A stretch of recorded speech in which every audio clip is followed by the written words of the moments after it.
Assalamu alaikum ve rahmetullahi ve berekatuh. Bismillahirrahmanirrahim. Aziz kırindaşlar, bugünkü oturuşunu riyasatçılık kılışka meni belgilep koyuptu. İşenç bildigenge o teşkilatka rahberlerge çoğun rahmetlerini etmekçimen. Aldı bilen kıskaça özümdeki sözümünü meşege kıstırıp koyay, riyasatçılıktan paydalanın. Biz kırindaşlar programını şunda karsak yaxşı uyuşturuptu bärine. Mesela bärimiz endi vatan çaqqan azat boske, äti boske dep keldik ko bu yerge. Şunaqa deyman. Aşnında bir has qo'shimiz dep keldik ko deyman bu yerge, ha? Onda bolsa men hayron, nemishga biz tartibga bo'ysunmaymiz? Nemishga o'zimizniki bir kishi bo'ynimizga kichkinam yuklangan yukni vaqtida ve aşını to'liq javobgarlik bilan bajarmaymiz. Shuning uchun hurmatli qarindoshlar, men sizlardan so'radim. Aramızda shunchalik qimmatli olimlar bor. Kerak bo'lsa Uyg'urlar deb qo'yamiz. To'gi so'yibma aklamaymiz ashlarni. Shular kelgan vaqtdagi shularning dokladlarini yaxshi anglab, bu vatanning ozod bo'lishiga har qaysimizga nihoyatda muhim ishlar. Özden özge bir iş payda olmaydı. Bunun nurgun tayarlıq gerek. Şunun için hürmetli qarindaşlar, inlerim asas sizler. Bugün günde tan tarbiyege, qandaq ilim bilimge köngül bölgen bolsaňlar, şundaq tan tarbiyege köngül bölüş gerek. Başka yerler tükenmezsiz, iğir yüklerini kötemez durup, vatanımız azat bolmaydı, bunu bärimiz yaxşı bilimiz.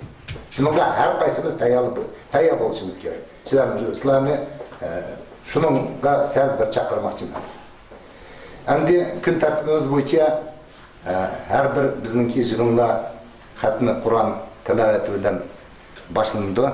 Şunun için mesela Abdüveli Qari'ni çakırmakçıyım. A'udhu billahi mineşşeytanirracim. Bismillahirrahmanirrahim. İnne fî halqis semâvâti vel ardı ve ihtilâfil leyli ven nehâri leâyâtin liulil albâb. الذين يذكرون الله قياما وقعودا وعلى جنوبهم ويتفكرون في خلق السماوات والأرض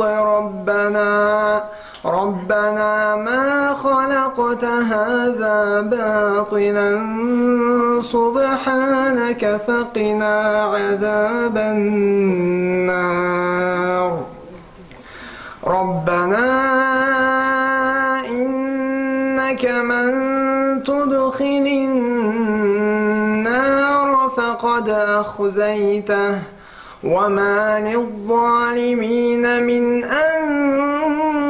أنصار ربنا إننا سمعنا مناديا ينادي للإيمان أن آمنوا بربكم فآمنا ربنا فاغفر لنا ذنوبنا وكفر عنا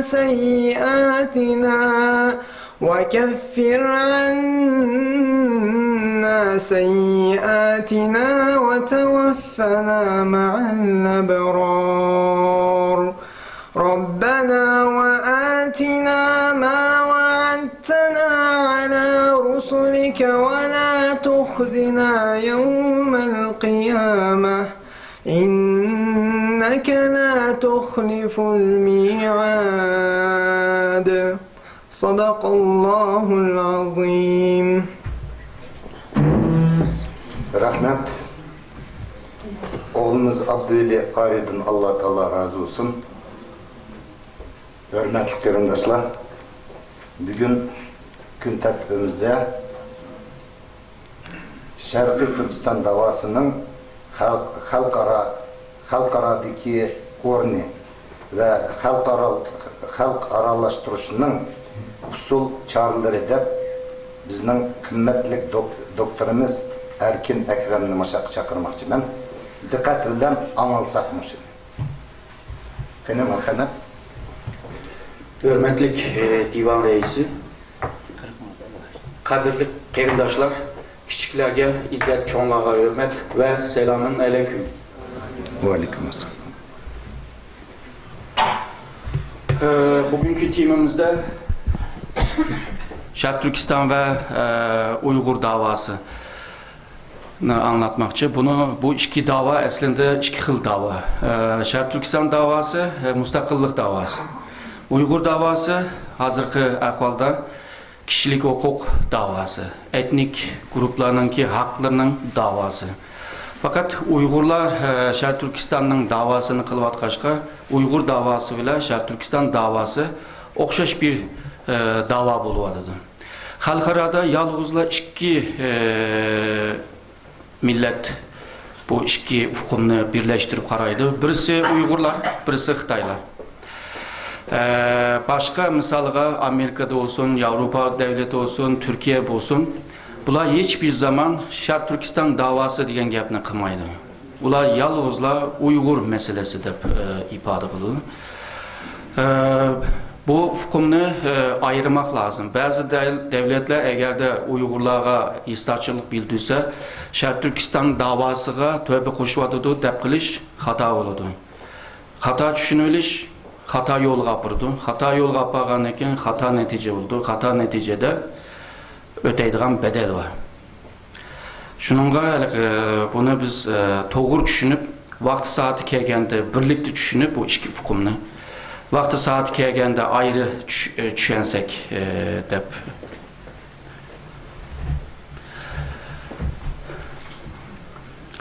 xalqaro sahnaga chiqish da'voninki masalasiga kelgan chog'da 11 sentabrdan keyin Şark Türkistan meselesi başka bir seviyeye kelgen oldu. 11 sentabrdan bir aydan keyin Amerika'nın Aksaray sözcüsü Richard Paucher'ın bir muhbirlerin kütülüş yığınında tuyuksuzla yine bir haftadan keyin Şanghay'da içildiğin EPEC yığını, yani Asya Pasifik devletlerinin ki iktisadi hemkarlık teşkilatı. Bu teşkilatının ki yığını o 11 sentabrdan bir aydan keyin Şanghay'da içilmekçi. Dedi ki başlık George Bush Xitayga barmakçı, nurgun meselelerini müzakere kılmakçı, şundakla Uygur meselesini gün tertipke ekilido deb beyan kıldı. Sizlerini bilmeyim ama ben bu haberini kögen vaktimde bütün kanlarım kaynadı. Vücutlarım acayip bir xil nim bolup kaldı. Çünkü 49'dan itibaren chet elge çıkan Uygurlar halkarada davasını ilip beriyotgan. Fakat o zamandaki şart şaraitlardan tüpeyli bunu bu dereceye ekilemedi. Hem de dünyanın Cihangir devletinin Uygur meselesini Xitay ile müzakere kılımız deyişi bu Uygur meselesini birdenle halkara seviyesiga ekegendek Şark Türkistan meselesini halkara meselesiga ekivatidu manasıga keldi. O bir haftacha naiti qiynalib xabarni kutib turdik. Bu yig'in bir haftadan keyin ichildi-ku.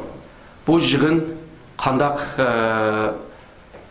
neticelenidi, George Bush vaz kechamdi deb o'ylab, oxiri 10 ayninki 19'unda hakikaten deyilgandek George Bush Canzamin bilan ko'rish bo'lib, muxbirlarning kutilish yig'inida nurg'un meselelerini paran qilganligini, müzakere qilganligini ve Uygurlarninki kişilik hukukning chinlanganligini, ayak astı ağanlığı hakkında müzakere kıldık deb. Ama Reuters'ninki bergen xabarında Uygur ismini atmay, yani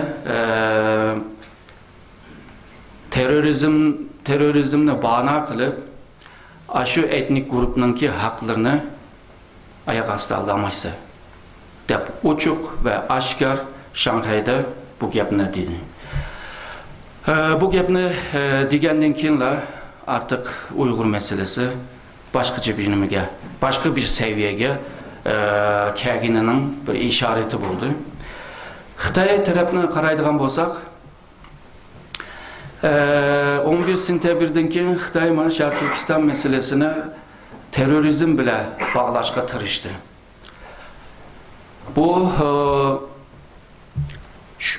öz vaqtida bo'libmi shu 11 sentyabrdan keyin bir aydan keyin Xitoyningki sözcüsü hem Sharq Turkiston, hem Tibet, hem Tayvanning shu xalqaro terrorist bo'lganligini e'lon qildi. Ama Dalai Lama tinchlik mukofotini olgan adam. Tayvan bir demokratik bir devlet. Qandaylarca bu terörist buludu deb. Ahiri Xitoy bundan yeni bilip, teni bilip, yalğızlar Sharq Turkistonliklarni ya da Xitoychaninki Dongtu tercümesini ben Sharq Turkistonchilar deb tercüm qildim onu. Sharq Turkistonchilarni hammasini xalqaro terörist ve bularni qurgan teşkilatma xalqaro terörist deb bunu e'lon qildi. Yani bir yanda Amerika bunu xalqaraviyleştirdi, bir yanda Xitoy bu teşkilatlarni xalqaraviy teşkilatı, yani xalqaro terörist teşkilatı deb bunu e'lon qilishi Sharq Turkiston davasının bir keçinin içinde içki meselesinden xalqaro meselesiga aylangan. Bununki o vaqtida Mao Erkin Ahmet efendimle bir röportajda, yani radyoda degan vaqtimda belki isi kelganlar bordi. Bunun keyin Uygurlarning meselesi xalqaro sahnaga chiqdi ve Uygurlarning siyasi, tarihi, medeniyeti, hatta kinolari hakkında tadqiqotlar ko'paydi ve Uygur meselesi xalqaroniki siyasi sahnada yer oldi degandim. Shu 11 sentyabrdan keyingi ahvol. Mana hozir buni ko'ryapmiz. Xitoy bu şekilde ifade qilgan, ama Amerikanınki Xitoydan talep qilaman deydigan bo'lsa, yani terrorizm bilan kurash qilish jihatdagi talabni amalga oshirish uchun Amerikami shu nimaga Xitoyning Uyg'urlarga qarta bu yurgizayotgan besim siyasetini qo'llash lozim degan talabni qo'ygan. Yani bundaq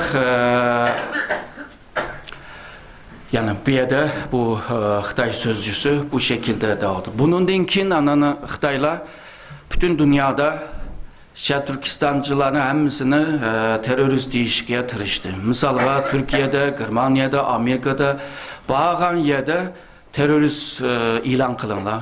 Bularni xalqaro terörist teşkilatı deb e'lon qilinglar demagan yerlari qolmadi. O'rta Asya ve Rusya'dan başka hiçbir devlet, bulupma Garp devletleri, hatta Türkiye hiç bununla kıytılmadı. Hatta 2002'de Curumci'ninki Türkiye ziyareti vaxtida, yani Xitoy baş ministri Curumci'nin Türkiye ziyareti sırasında, o vaxtidagi Türkiye baş ministri Bülent Ecevitki degan, bular terörist e'lon qildi. O dedi ki, bular terörist faaliyetlerge kıytılmagan bolsa, bular terörist emas. Yani Xitoy bu özü deb qo'yib, ondan keyin bunu xalqaro seviyede bunu terörist, Uygurlarni terörist haliga eklemedim. Ama yalnızla O'rta Asya ve Rusya tevesinde onu kabul kılındı. Şunu demekçi, Xitoy 1996'da O'rta Asyaga kirishga başladı, u yerda ta'sirini tiklashga başladı. 99'da O'rta Asyadagi devletlarni hammasini qo'lga tushirgan bo'ldi. 99'dan itibaren Türkiye'gacha keldi. 2000-2001'de Xitay-Türkiye münasebeti nayeti yukarı bir pəlinge geldi. Hatta Xitay devlet başlığı Jiang Zemin'e madalyon takdim kıldı. Hem de üçüncü kademde aslında Xitay Avrupa'daki yani Garp devletteki Şark Türkistan hareketini, Şark Türkistancıların hareketini yok kılışkı tırışkan. Ama üçüncü kadem tuzakka düştü. Yani Uygur meselesi Xitay'nınki kontrol kıldığan hem sözde hem harekette kontrol kılalaydıgan, başkuralaydıgan bir mesele emes oldu. Onundan ki yıllardaki tarakkiyatlarını zaten bilirler. Şark Türkistan meselesi halkaravi leşken oldu. Hem de manda bir meseleni halkara sahnede ilip biriş için bazı hukumlarını bir hal kılışka teşkil. Halkara münasebette ya da halkara devletler arası münasebet degen bu hukumda münasebet kurgucu devlet buludu. Devletten başkaları bu münasebette oyun oynayamaydı. Yani aktör devlet. Kinki zamanlarda halkara seviyedeki cemiyetleme bir aktör bulup oynaşka başlavadı ama esasen devlet. Yani devlet ile devlet münasebet kurdu. Şahsi ya da cemiyet bir devlet ile münasebet kuramaydı. Çünkü o hakkın yok. Bunu hem de ben biraz nimeden düşündür birey bunu. Hazırki halkara sistem, tüzüm aslında Avrupa'da peyda olan bir tüzüm. Avrupalılar otur çağını tüketkenden kim bulup mu 1953'te İstanbul ilinğandan keyin Avrupa orta çağını tüketip modern çağqa ötüdü değil mi? Ve feodalizm tüzümü batı. Tünügün Mısır'daki o mütehassımı dedi. Bu feodalizm çuğuluşunun aldı da. Çirkovlar bunun ki hem adamın yani bütün devlet veya hakimiyeti ya da krallıklarını, padişahlıklarını kontrol kılamaydan halı geldi. Her bir krallıkla ya da padişahlıkla öz aldığı müstakil buluşka tırıştı. Bulup mu 1648'de Westfalia diye bir kilişim oldu Avrupa bu devletlerin arasında. O kilişimde mındak bir ifade var. Bununkin hem devlet öz aldığı ilgili hukuka sahip, çigrağa sahip, halkıga sahip ve halkını başkurduğun o hükümet bu devletinki sahibi ve bu hükümet hem çet devletlerine karşı can açarlığındaki hem çet devletininki nimisine karşı yani can kılışka karşı mı koyalaydı. Yani bütün ilgili hukuk devletinin diyen bir hukumda oraya koydu. Bu kilişim bile bir tüzüm peyda oldu, bir sistem peyda oldu.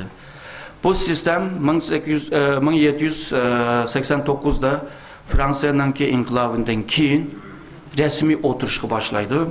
Ve bu Avrupa'daki devletler hemisi ebemen diyendek o tüzümge sahip oldu. Fakat bu sömürgecilik hareketiyle birlikte, müstemlike hareketiyle birlikte başka devletlerine yiyilişki başladı ve Avrupa devletler bu tüzümle, bu sistemle başka devletlerge, başka rayonlar, başka kıtalarına aprışkı başladı. Bulup mu 19. esirlerde İngiltere'ninki, Britanya devletininki küçüğüyle Avrupa'da, kıta Avrupa'da şekillengen bu tüzüm bütün dünyaya yayıldı. Misalga Osmanlı devletime öz aldığı bir dünya tüzümü battı. Bu kadar tüzüm degende yer astıdaki bütün insanlarını Türkler başkurdu. Ve bütün krallıklar, hükümdarlıklar, bu padişahlıklar hemisi Osmanlı padişaha bağlanış lazım. Bu aslında Orhun yazığında uçuk yazıklık deydi ki kök ve yer yaratıldıktan sonra keyin bu ikisinin arası da insanoğlu yaratıldı deydi. Yani Tanrı yarattı. Bu insanoğluna başkuruş için Türk milletini yarattı deyip yazdı. Yani bu hukum Türkiye halklarının ki Hatta İslamiyet'in kim bozma bu başkuruş zihniyeti devam kılgan. Osmanlılar İslamiyet'ini kabul kılgan takdirdime yine bu kona o düşünceni ilbek egen. Bu mu bir tüzüm? Bu tüzüm kandan nerse ben addi nersle bile düşündüre bir mahallede çokum bir nim buldu, bir aksakal buldu. Bu aksakal mahallede çokum bir kurallarını koydu. Şuna koy. Bazı kanun demisek mi kurallarını koyup manda kılsam da birisi bile öş çok kalsa hemsini yığıp onun öşmenlik kılalaydı. Yani bir mahalledeki o aksakal kılalaydı bulanı. Şunun okşaş her bir kabilenin reisi mi kabilesiga kurallarını koyalaydı. Yani dünyanın ki Cihangir devlet mi dünyaya mı tüzüm koyuşga tırışırdı. Bu bolsa 19. əsrdə Avropadakı bu tüzümü bütün dünyaya iş. Mesela Xitay kaçan kabul kıldı? 1861'de kabul kıldı. Xitay mı burun? Menden başka devlet yoktu. Menden başka millet yoktu. Bolsa mı? Ola bizcilik medeni emez. Ola medeniyetsiz, barbar. Olanı edem kılış ve medenileştiriş. Xitay'nın ki vazifesi buna Tanrı bizge bergen bu hakkını dep manda düşündü. 1861'de Xitay chet el devletlerle münasebet kuruş degan bir baş ministerlikka bağlı vaqtida baş ministerlik yok da bir organı teşkil kıldı. Şu günden itibaren G'arb devletlerinin ki bu tüzümden kabul kılışığı başladı desek oldu. Osmanlılar bolsa 1793'te birinci kıtım İngilizce elçi evitiş bile Avrupa'nın ki bu tüzümünü kabul kıldı. Rusya bolsa Büyük Petro yani Uluk Petro'dan itibaren öz ligindiler G'arb devletinin ki bu tüzümlerini kabul kıldı.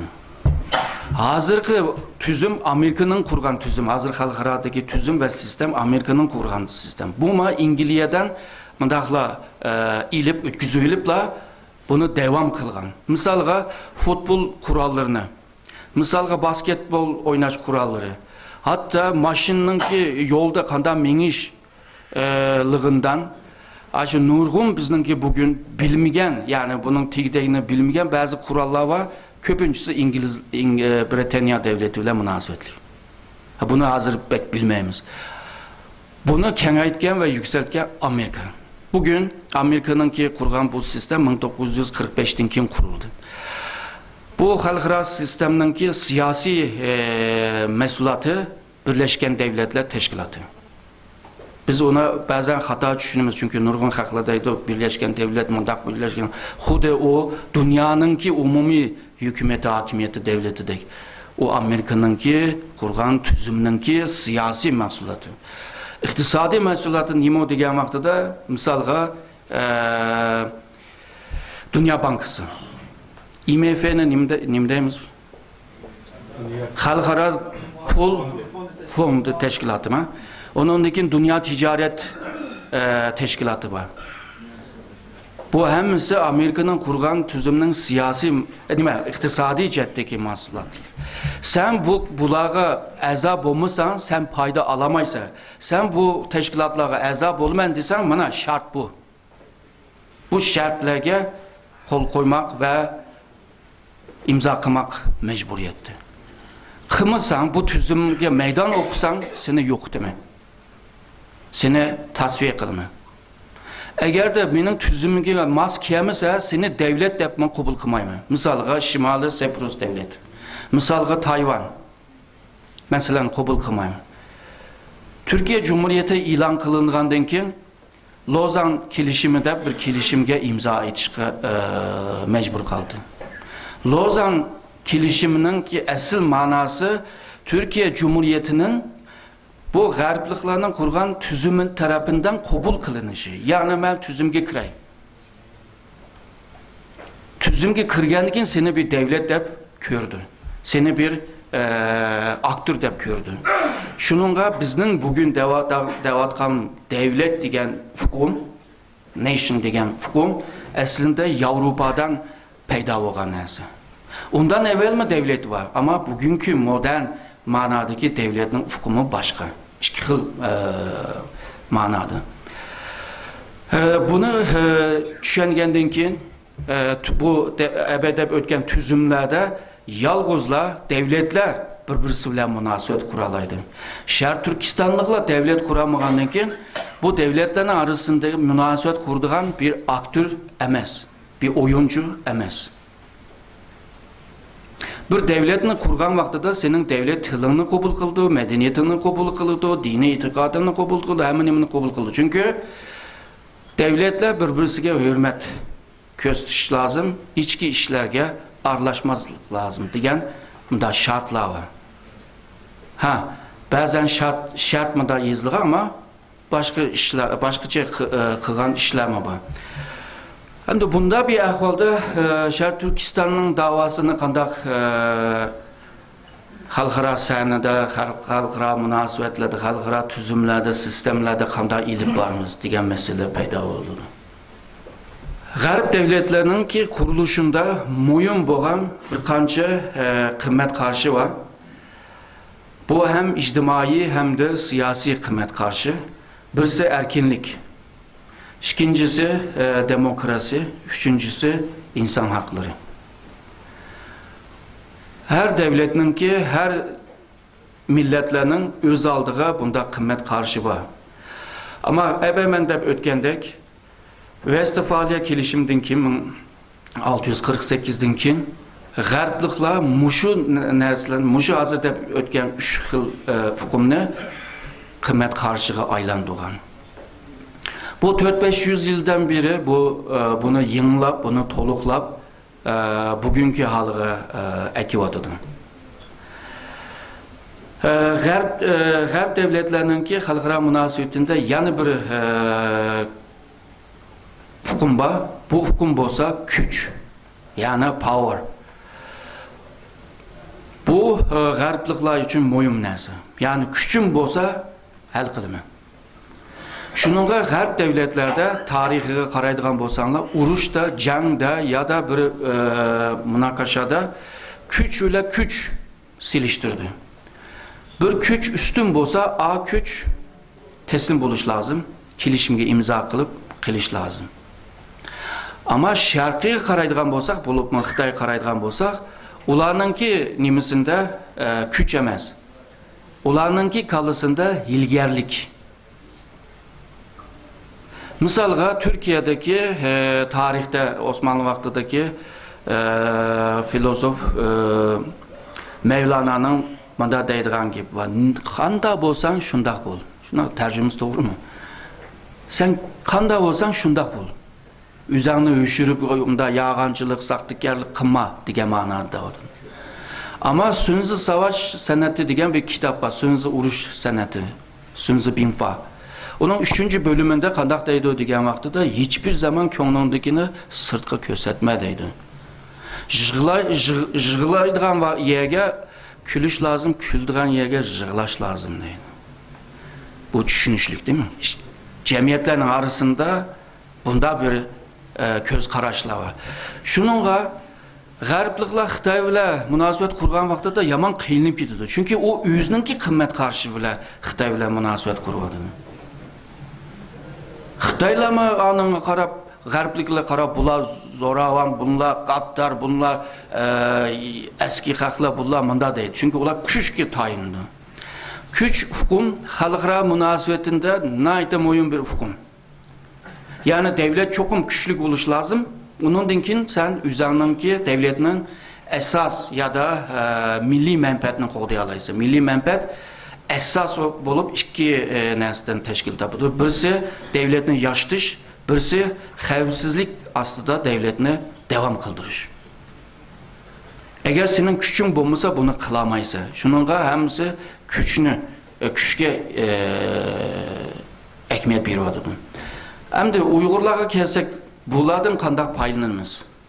Degan vaqtida Uygurlarninki siyasi teşkilatları ebedep o'tgandek, G'arb devletlerinki erkinlik, demokrasi ve kişilik hukuk degan hukmlarni qabul qilib ve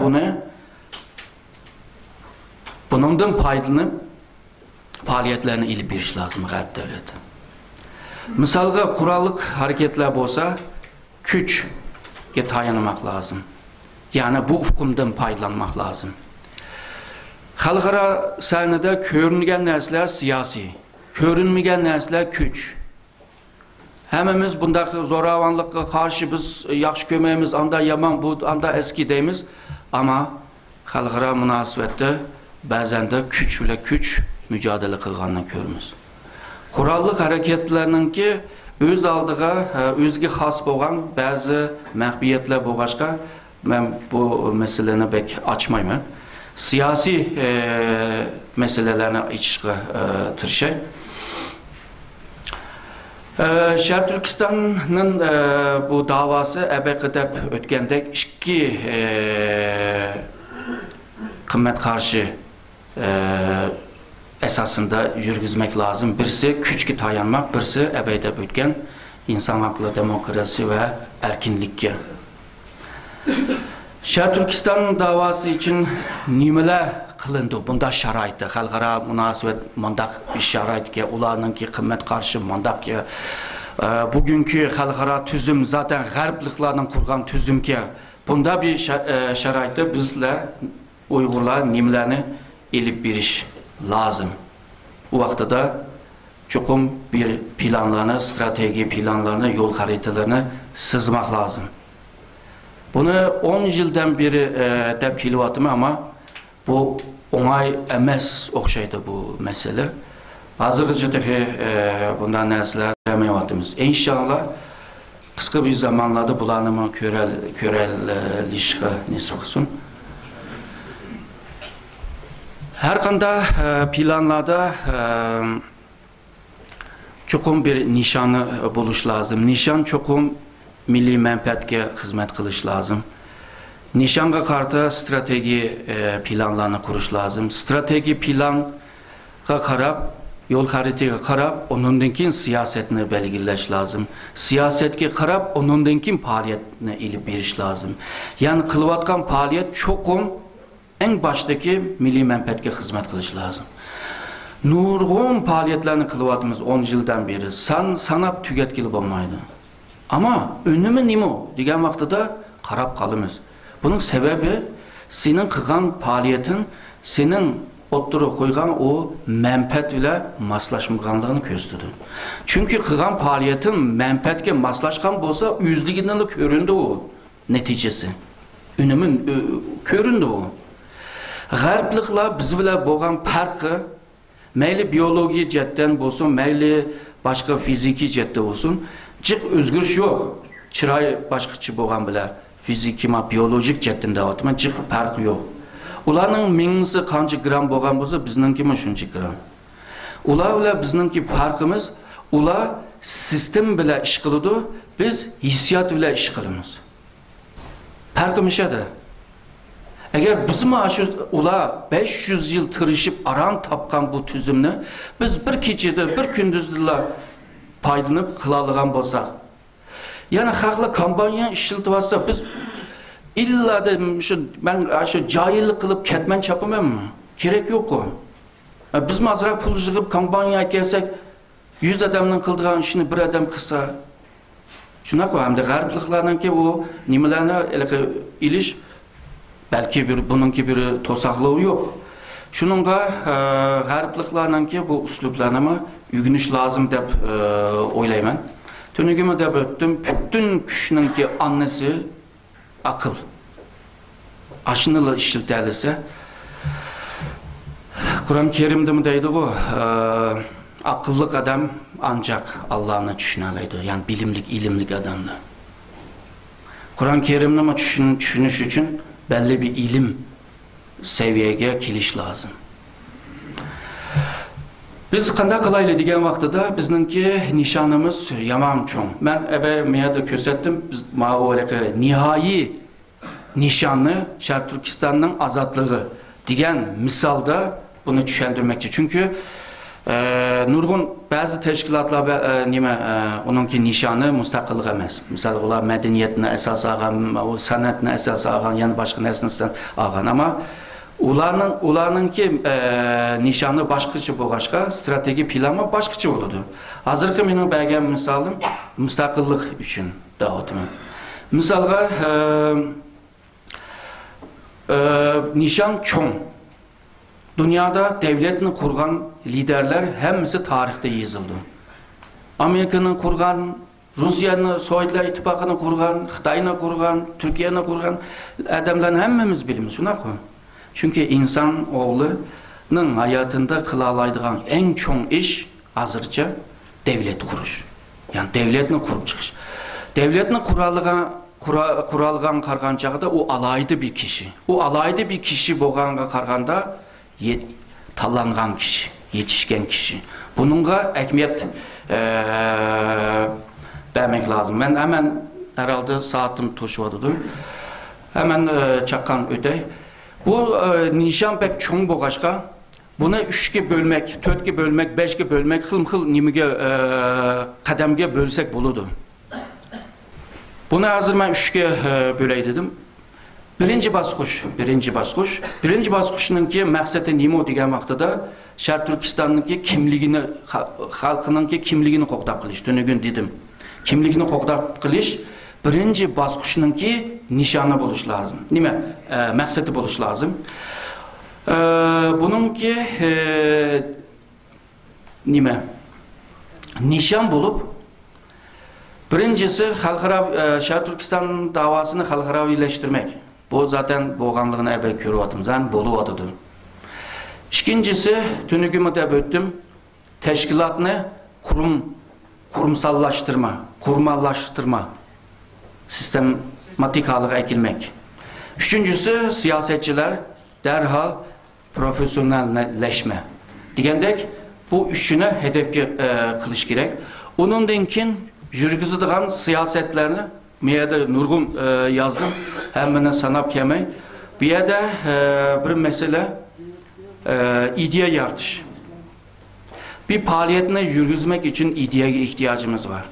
Bu idea meyli kandak teşkilat olsun, özünün teşkilatınınki alaytligi qarab, aşı ideyanı yaratışqa yarası buldum. Misalga dini esasını ehmiyet bergen bundaq teşkilatlar belki İslamiyet'nin bazı kıymet karşıga ve üyedeki mühim ifadelerge tayinip durup bunu şekillendirişke buludur. Bir misal birdiğen bolsa, misalga Vahabi, Abdülvahab. Bu zat bu ideyeni oturup koygan çağda hemeden karşı çıkan. Bununla bu ideyeni yiyişke imkan vermeyen. Ama tarakiyetin içinde nurgun bazı ideyelerini koşup öz aldığı, özge has olan, özge alayda olan bir xil düşencini oturup peyda kılıp 19. əsrin ahırları kelgen çağda milli azatlık degen hukum var o. Milli azatlık hukumunu din düşence bile buna oturup koyuşu. Misalga Osmanlı Devleti'nden kurtulup çıkmak.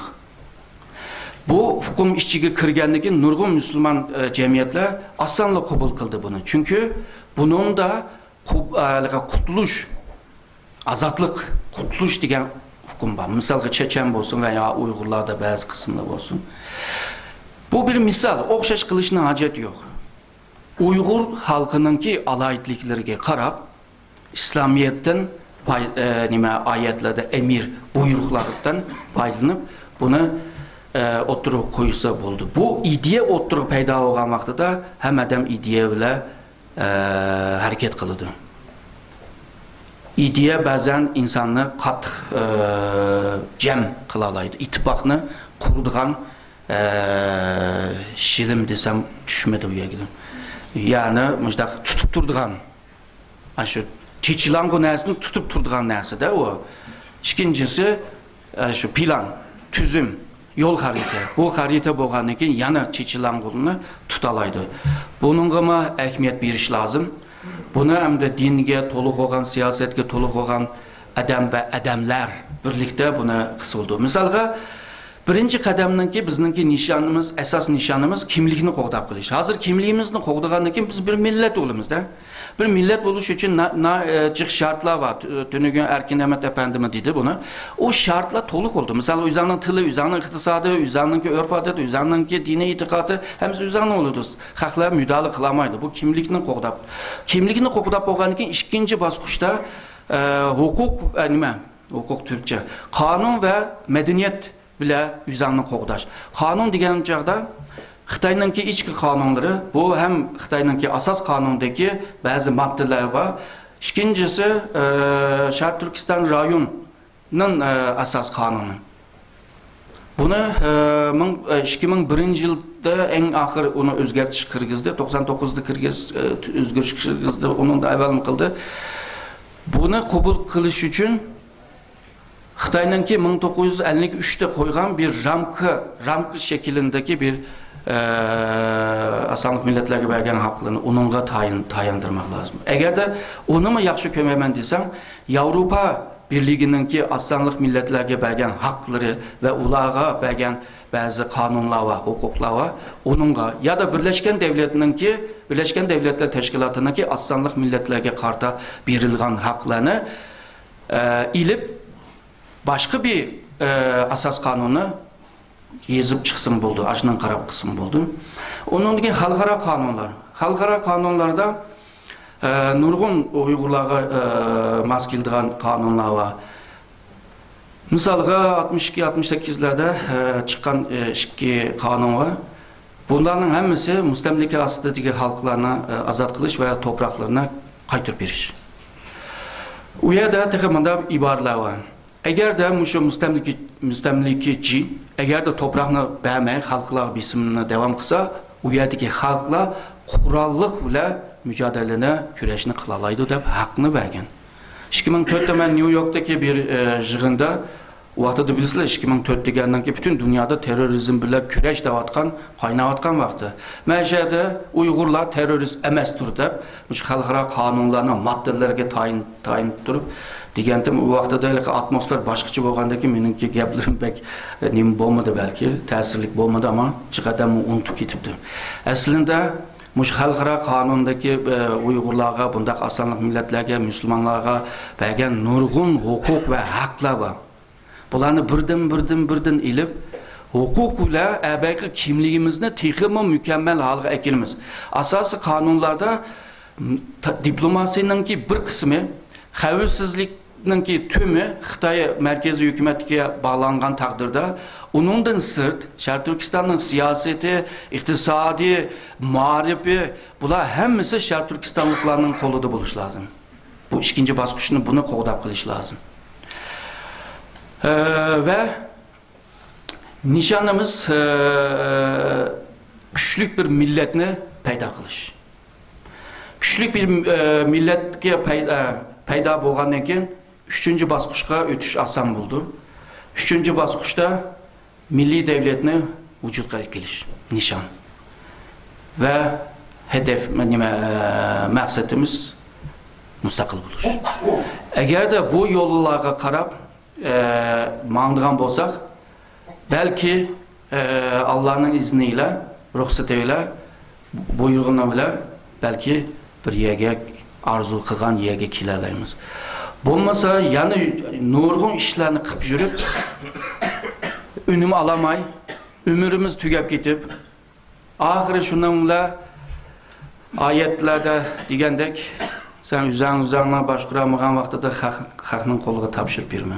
Yana yomonlik askilik qilsang, seni yo'qlik qilib o'taman, qumga ko'mib o'taman degandek, bu xatoliklarni qilmayli. 2011 sentyabrdan keyin Allah 125 yıl, 126 yıldan keyin bizga bu şansını nimlat talayni berdi.